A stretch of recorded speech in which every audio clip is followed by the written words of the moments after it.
Siyaqhubeka isiteleka sabasebenzi abaxoshiwe abawu-74 ngaphansi kweSobotshane Logistics, iSobotshane Investment Logistics la khona Witbank ngaphesheyana nje komgwaqo ngaphesheya kwe-Legend Logistics.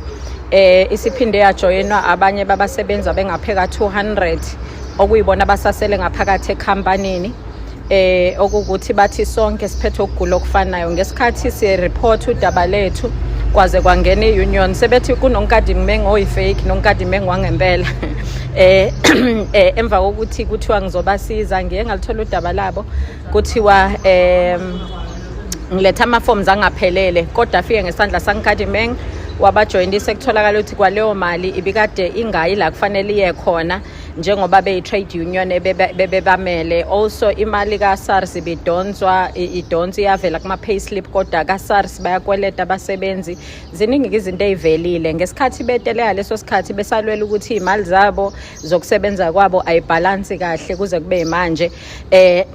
Bebelwa bebonke bagcina be-retrenchwa-ke laba abawu-74 bagcina bethi uma ngabe siqhubeka nokusebenza ukufa okuphethoza kwethu kuzosiphatha nathi. So siyaqhubeka-ke isiteleka bakithi.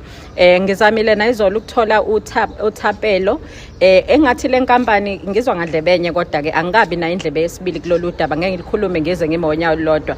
Engathi ibikade ifaka the late Jackson Mthembu esisazoluzwa kahle udaba lakhona njengoba sisalisebenza siphethe amaphepha khona. Ngiyathokoza.